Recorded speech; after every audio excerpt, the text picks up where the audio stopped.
Welcome to Good Vibes, the podcast that brings the timeless beauty of Ishes Chayil into the rhythm of real life. Each week, we unpack one pasuk, not as a shir, but as a spark for honest conversations, refreshing insights, and a little Torah light you can carry with you. Because meaning shouldn't feel heavy, and connection doesn't have to wait for quiet. This is Good Vibes, for the Jewish woman who's doing a lot and still reaching deeper. Hello, everyone, and welcome back to the Good Vibes podcast. Today, we're going to discuss Pasuk Hey, and a valuable lesson we learn applicable to our lives on a daily basis, almost a constant basis, I would say. Okay, so Pasuk Hey states, Haisa kainio socher mimerchak tavi lachma, which translates loosely to, she is like a merchant ship or fleet, and she brings her bread from afar. So when I first read this, I was like, wow, this is really interesting. It's comparing an Ishes Chayil to a ship. And not necessarily such a great compliment. I don't know what that even means. What does that mean, a ship?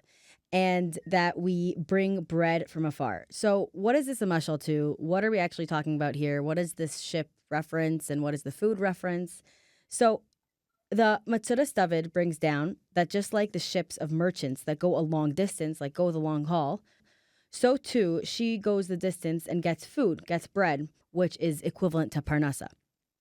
Even though really it's her husband's job, okay? So the Matzudas David is saying that she goes the long distance, she goes the long haul, and she makes a parnassa for her family, even though it is her husband's achrayus. So when I first read this, I could not get over how applicable it was to our lives today in 2025. I feel like this pasuk and this Matzudas David shows us at its source that an Ishes Chayil works and an Ishes Chayil makes a parnassa for her family. We are talking about the psukim defining what an Ishes Chayil is, and in this pasuk we're saying that part of an Ishes Chayil's role is to work. And even though the Matzudas David states clearly that it's her husband's job, it's her husband's role, and that the woman is either taking over or adding into that role to help out the family and to help with the parnassa of her home. So it's clear from this pasuk and from this Matzudas David that working is part of a Ishes Chayil's role. So of course, in today's day and age, many women do work, and that's why I feel like this pasuk is speaking directly to us. I want to throw in a disclaimer that we are not here to paskin or to encourage or to discourage anyone when it comes to working. Every person has their own decision and their own life and their own situation, their own work situation, their own financial situation, their own family situation. So we are not paskining or directing anyone to start working or to stop working. This is just a conversation and food for thought. And each person has their own circumstances and life scenarios. And we encourage everyone to get the guidance for your specific scenario. So that being said, in today's day and age, it's just fact that the way that we have our lives set up, plus just some extra fun inflation, most wives, most families, even if the husband, whether the husband is working or he's learning, the wife is very often working as well. And I feel like often when we think about a wife and a mother working, we think about it as a badiavad, as not ideal, as, okay, because of Parnassa, this is what we need to do, but not as it being part of our tafkid. And of course, as we've seen up until now, and in Mirz Hashem, we're going to continue seeing, an Ishes Chayil's role is so vast and has so many different parts to it. And we've seen up until now, and in Mirz Hashem, we're going to continue seeing that a wife's main tafkid, an Ishes Chayil's main tafkid, is being a wife and being with our families and building our home. But that being said, even though that is our main tafkid, there are other things that fall into this umbrella. And it seems like this work piece, this parnassa piece, is part of that achrayus and part of that role as well. So now I want to ask, and we're going to discuss kind of, where does this work fit in? Where does this work fit into an Ishes Chayil's life? We see that an Ishes Chayil worked. This is what we're seeing in the psukim from the source. She did it even though it wasn't really her responsibility. It was her husband's burden. And either, again, she's taking it over for him or she is helping with that burden. It seems as though she's going out of her way to make a parnassa, even though it is not directly her burden and her achrayus.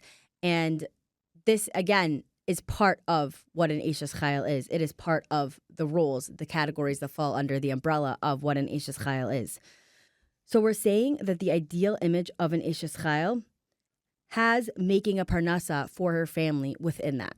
Now, we're going to discuss how that falls in. How does it play out? How does it exactly work that making a Parnassa and working for your family fall into being an Eishes Chayil? Because again, I think that in today's day and age, we often think that it's a contradiction. And even if it's not a contradiction, it's still very hard to understand how to make it work. So thankfully, I have Mrs. Faige Herman on with me today to discuss the Eishes Chayil's role in the workplace, to discuss our role when it comes to making a Parnassa, how to create this part of our role in a successful way, how to make a Parnassa, how to work, and bring it into our role as an Eishes Chayil. Faige works as a product owner. She's the founder and CEO of Project Careers. She's helped over 200 plus women propel their career forward by giving them the confidence and skills to navigate the workforce as from Jewish women. Faige, welcome. Thanks for being here today. Thank you so much for having me. I'm really excited. I'm excited to get into this question, to discuss it, and hopefully, like we said, we're not here to paskin, but actually really just give people the tools and the skills to be able to navigate that question.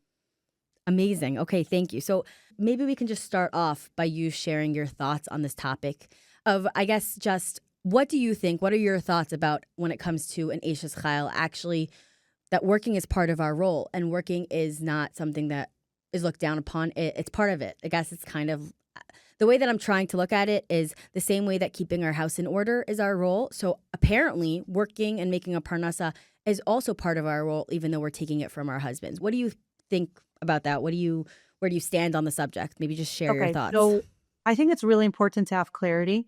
And it's really interesting because you will actually be a better employee taking this in mind, what we're about to discuss.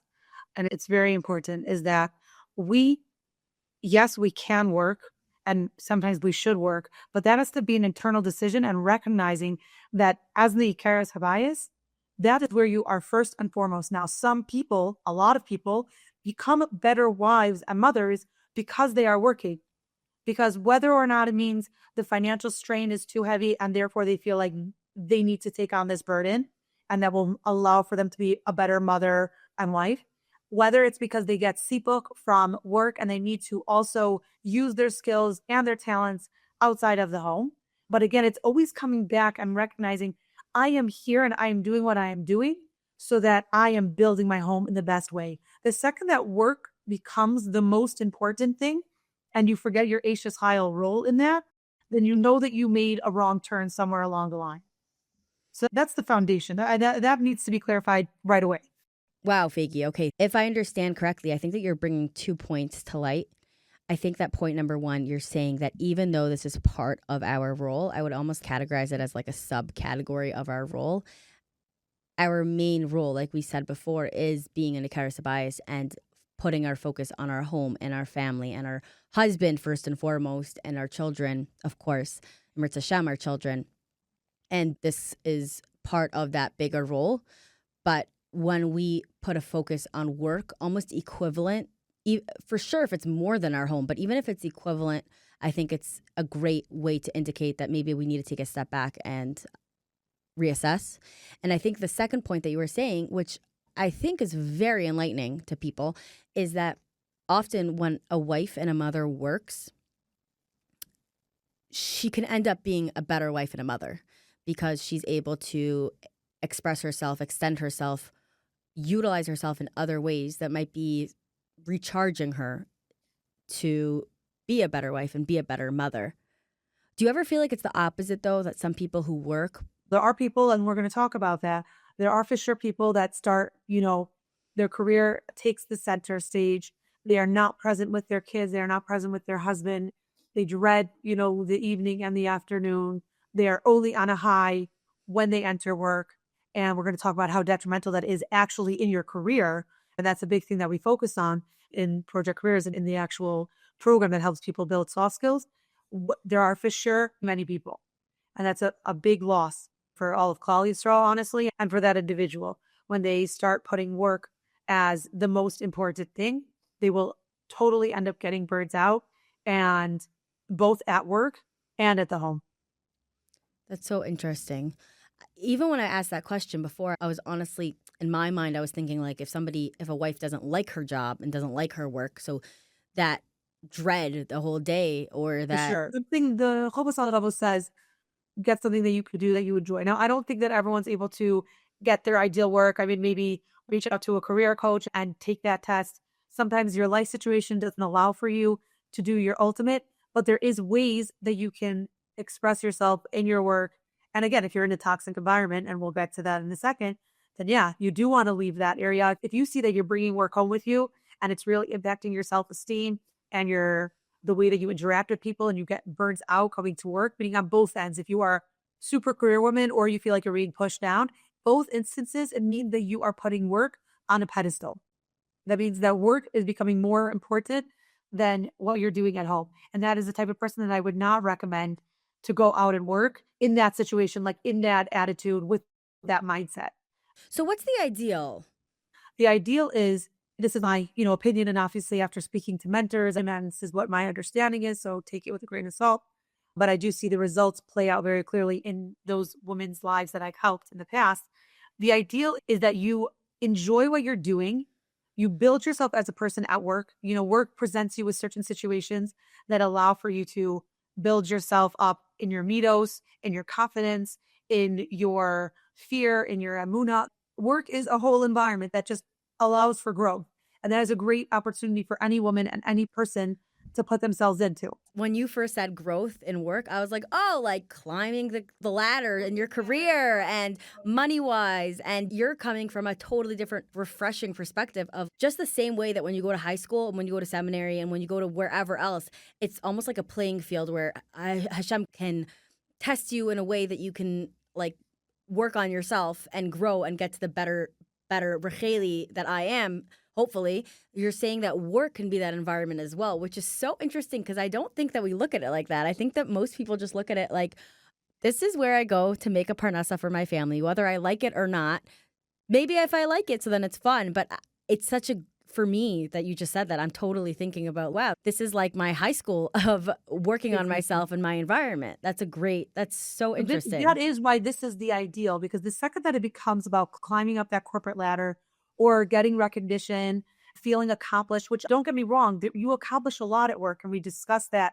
And we want, to promote that people understand what value they contribute to a company. But you will never have the confidence to, let's say, ask for a raise and to move up the corporate ladder if that becomes your whole focus, because then work becomes a very scary place. Wow. Okay, so we're saying that point number one is the environment. Correct me if I'm wrong, Faige, that the environment is one that you can see yourself growing in and excelling in your midos, in your growth, etc. It doesn't mean, though, by the way, that it's a spiritual place. It doesn't mean that now you don't go into corporate and now you don't work with, certain people. That's not what it is. Hashem brought you to that situation, to Right. that work environment. Right. You are going to be tested. You are going to have to get over fear of judgment. You are going to have to get over your ego. I would add in communication. Exactly. I mean, that's obviously huge on what we discuss in Project Careers. You're going to have to learn how to become a better communicator. And these are all tools that you bring back home with you. And that's what you want to be bringing back home with you. Wow. And then, yes, there's also obviously when you come into the workforce, I am somebody who I thrive off of working. And the way that Hashem made work is it's you see very tangible results. So that's like kind of like a quick high, I would like to call it. But that's not where the real work is. And if you are only going to work so that you can feel like everyone loves me and I'm going to keep on feeling good and accomplished and I want my boss to notice me and I'm super talented. Exactly. Then that is a recipe for disaster and you will not even be a good employee. Right. You will not be able to communicate well. Why? Because let's say, for example, you made a mistake. If it's all about how you look and looking good, then it's very hard to own up to a mistake and let your boss know, by the way, I took on too many responsibilities. This one fell through the cracks. And I apologize. And these are the steps that I'm doing to correct it. And, in the future, I realize I can't take on this responsibility, which doesn't look good, potentially. Right. But actually, that makes you a much more trustworthy employee. That makes you a much more invaluable employee. As a hiring manager, I want to keep you.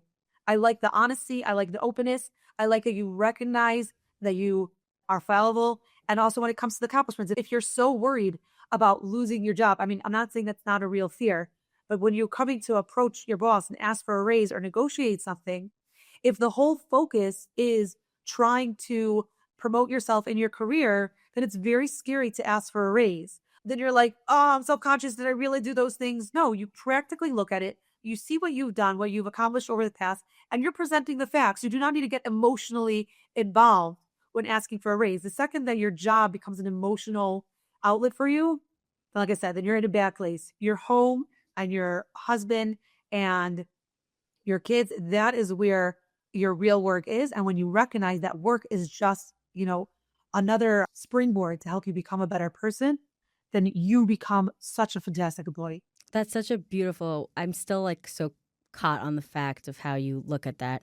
It kind of reminds me of a mashal that I one time heard of, instead of viewing your life as a pie chart where like, okay, 75% of my life is Yiddishkeit and then 25% of my life is, like other stuff, to view your life almost as a globe, and that you have different push pins kind of coming out of this globe. And you're saying, okay, my style has to fit into this globe of Yiddishkeit, right? You want every part of your life to have a place in Yiddishkeit, or else maybe question, maybe it doesn't belong, right? So everything, to our friends, to our, who would choose to marry, of course, to our chinuch, to where we live, to what we eat, what activities we do, etc. All of these things are little like push pins in this globe of Yiddishkeit. And I think that what you're sharing to me is almost saying, make work as another push pin in this globe of Yiddishkeit, so that there is a place for it in your overall life, in your overall tafkid, which again, I think is invaluable I hope it's invaluable to people listening. It's invaluable to me. So I guess, okay, great. That's point number one. Now, can we go to point number two about what like the ideal is? Maybe we can touch on what you feel is in terms of the importance of women working in a job that they do or don't like. Meaning, is there a value in liking your job? Oh, I mean, there's a sure value. I mean, I don't need to be the one to say this. Like I said, Chovos Levovos says you should go find work that you enjoy. And personally, I'm a better mother because I can't be with my kids all day, every day. I need to get out. I need to use my creative skills. I need to have an outlet. And that's the way Hashem created me. And will I always be like that? I don't know. That's where I am right now. And that's okay. And I think that's so brave of you to say, because so many women are so fearful of saying, I need to get out of the house. I need to use my like intellectual brain. I'm creative. I need to use that. I do want to point out though, by the way, my intellectual brain is on fire when it comes to raising my kids. That's why I need to get. Oh, that's so interesting. It's like there's so much. I feel like it's almost a different type of brain that you're using. I have to analyze every situation. When you really you have to be a mother with intention. You have to be a wife with intention. Of course. The whole time. That's our goal, right? That means, exactly. So someone says something to you. Do you automatically react? I need to like chill out so I go to work. If you spend your whole life thinking that this is the biggest impact you're making, like just back to the point that we were saying before, then that becomes extremely pressureful and you're spending most of your day at work, or maybe you're not. And then it creates an environment at work. Work should be an outlet for you where it allows for you to be a better mother or a better wife. And I know that when my kids are like stepping on my face and I need to be like a mountain and not react, because this is what kids do, and really come from a place of not my initial instinct to get upset at them, to push them off of me, whatever it is, and really meet them where they are, takes an incredible amount of brain power. Yes. I am exhausted when I totally agree. And some parents can do it all day. And I think it's incredible. I think Hashem creates different people with different kochos and different capabilities and different willpower. And I think that almost like a pre-step to all of this is learning more about yourself and understanding yourself more.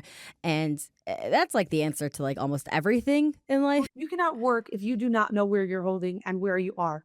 Right. I don't think Yitzudas David would say, the Ashes Chayil should go out before she even has any part of her emotional world and needs figured out. Meaning like a prerequisite, like really understanding so much more about yourself, what makes you tick, your strengths, your weaknesses, what it is that you want to do. And again, that we hope and, we encourage that is when you realign that our tafkid as Nishei Chayil is our home, and making the work aspect fit into that. Exactly. I come back refreshed, ready to take care of my kids because I had a good day at work, or maybe I had a bad day at work, but I got out. It's still, you're using a different muscle. I also feel this way for me when I work, and then in the evenings when I'm home, I'm using a different muscle. Even if I had an exhausting day that morning working, I'm using a different muscle. I might be exhausted from running around after, my 2-year-old, but I'm using a different muscle. And I guess it's important to... Some people need to give that muscle a break is basically the point. So then let's say somebody's going to work and their work is like so exhausting that they come home and they're not recharged, meaning we're saying they should not be there. So then how, maybe you can give us tools of how, if we're saying that the work needs to fit in with a bigger Eishes Chayil picture, what should we watch out for when choosing a job? And again, can totally relate to the fact that so many times we can't choose our ideal job. So many times we are put in a situation where this is what we have, or maybe you want to support a husband in learning and this is the only thing that you have, or maybe your husband's working and you are building a Torah home and this is also the only option you have. I think that giving us perspective and giving us kind of like a blueprint of what to watch out for, even if right now that you're at a job that you do not like and you're doing it to support your family, kol hakavod to you, and this is just something to keep in mind. I think it's something, when your family needs Parnassa, I believe you have, not just I believe, I would imagine that Rabbanim would say that you have an achrayus to support your family. I've asked my Rav at points, I'm like, can I just chuck the computer out the window? Because I would just love to just not have, internet in my house. And I just would love to just, work some random job and whatever. And he was like, absolutely not. Like, right. Just and we have an achrayus, especially when right. we bring children into the world. But even before then, we have an achrayus to provide for our families, for ourselves. So if you find yourself in a job, if you're listening to this and you're like, wow, well, what am I supposed to do? I do not like my job. This is just something, and I'm speaking, to myself also. It's a search. It's a journey trying to understand what the ideal job is. So I guess, Faige, maybe you can give us some tools or some points of what it is that are important points to keep in mind when looking for an ideal job. We mentioned before. Looking and also being at work and things to notice at work. Okay, so go ahead. So first of all, it's really important to this concept of strategic thinking, and it's kind of how we live our lives in Judaism, which is I have a larger goal at hand. Now, it has nothing to do with work, but it will dictate what type of places I will work at. I envision in 5 years from now, me looking like this, doing X, Y, Z, and really, really think of the gamut. Think about where I am emotionally, things that are relatively in my control. But like sometimes you don't even need to think about what's in your control. Just where do you see yourself in 5 years from now? And that allows for you to make good decisions along the way.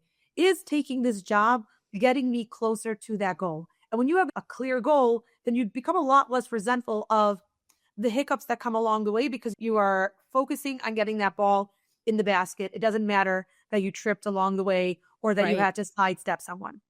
So, sorry, that's just a basketball, Marshall. We do not encourage actually trampling over other people. Exactly. So that's one thing, just to have this strategic thinking. But that's what makes these decisions and makes it clear for you, am I in the place that is getting me closer to my goal?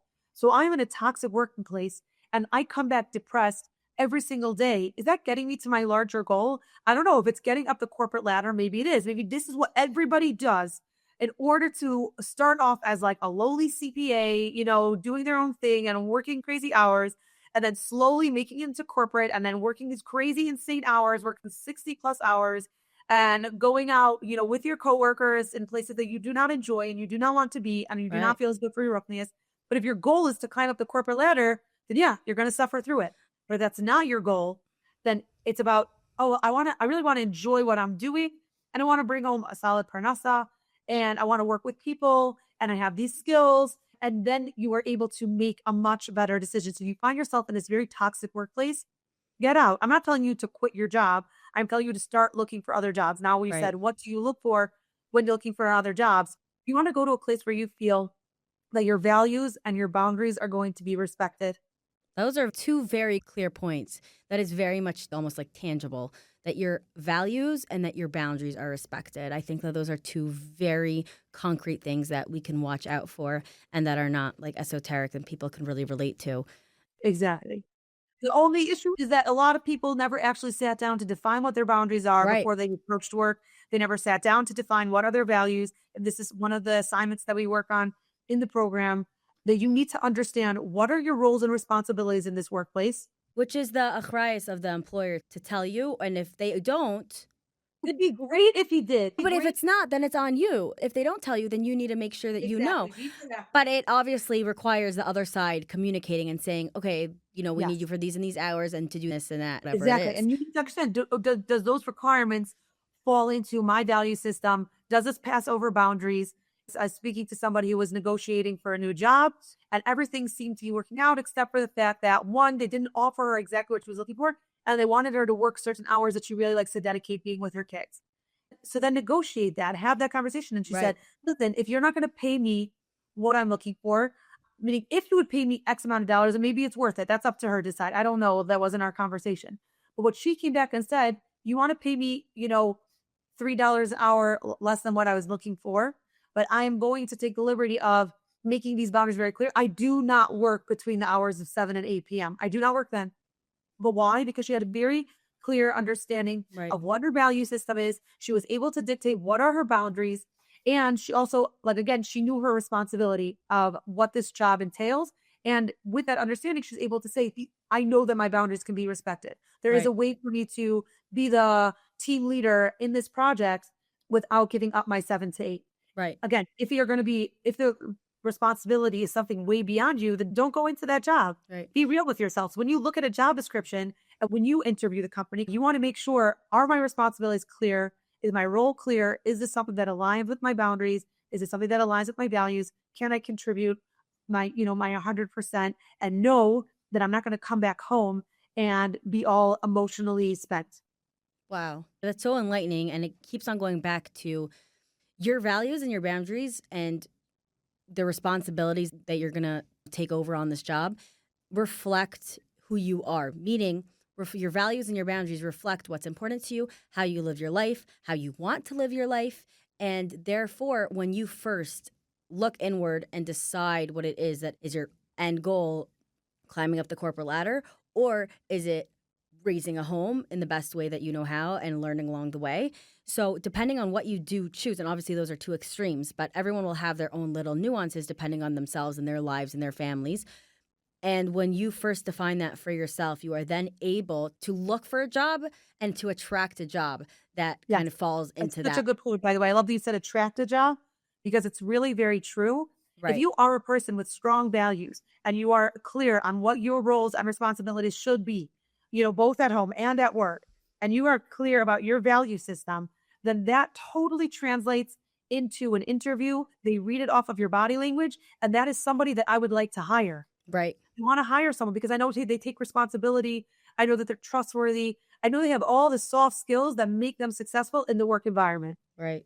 That's so interesting. And something that's coming to mind now is that when you were saying come up with your 5-year plan, and even if you are in a job right now that you don't like and that you don't feel like fits into your long-term goal and into that little globe that I was talking about before, it reminds me about how in Pirkei Avos it says, Ezo hacham makirs makomo and ezo hacham ha-roes hanolad. And makirs makomo, ezo hacham makirs makomo, translates loosely to who is wise, the person who knows where he is, who understands himself now, who knows his surroundings now, who looks inwards and understands where he is holding now. And Ezo Chacham HaRoas Hanolad is somebody who looks towards the future. Looking toward the future, what future do you want to hold? Where do you want to be in 1 year, in 3 years, in 5 years? That's exactly it. And how am I going to get from here to there? And you know what? A lot of it is trial and error. And a lot of it is you got a job that you thought is going to work for you. Okay, it doesn't. Great. Let's take note of that. Again, we're not saying quit your job and not support your family, but we're saying this is something to note. And then let's see, how can I better it for next time? So I just want to summarize this. Faige, do you want to say anything else before we wrap it up? No, this was incredible. This was a really amazing opportunity. I really hope that people gain from listening to this. I think this is a message that needs to be spoken across very strongly and reach as many for a moment as possible.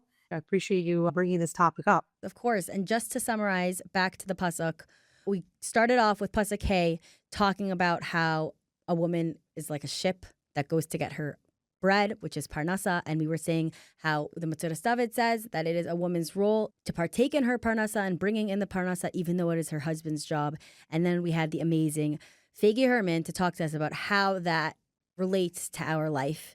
Thank you so, so much, Faige, for coming on to the Good Vibes podcast. If you are interested to hearing more from Faige and upcoming webinars and training programs, you can look on projectcareers.org and you can reach Faige at info@projectcareers.org. There you can find a lot of information. There's webinars, there's trainings about this. Faige helps women learn about themselves and about their industry and their career choices and the soft skills to help them make work fit into their bigger picture of an Eishes Chayil. Thank you so much for joining us. Please reach out and email us if you have any questions or thoughts. We would love to hear from you. Stay tuned for some more Good Vibes. Thank you.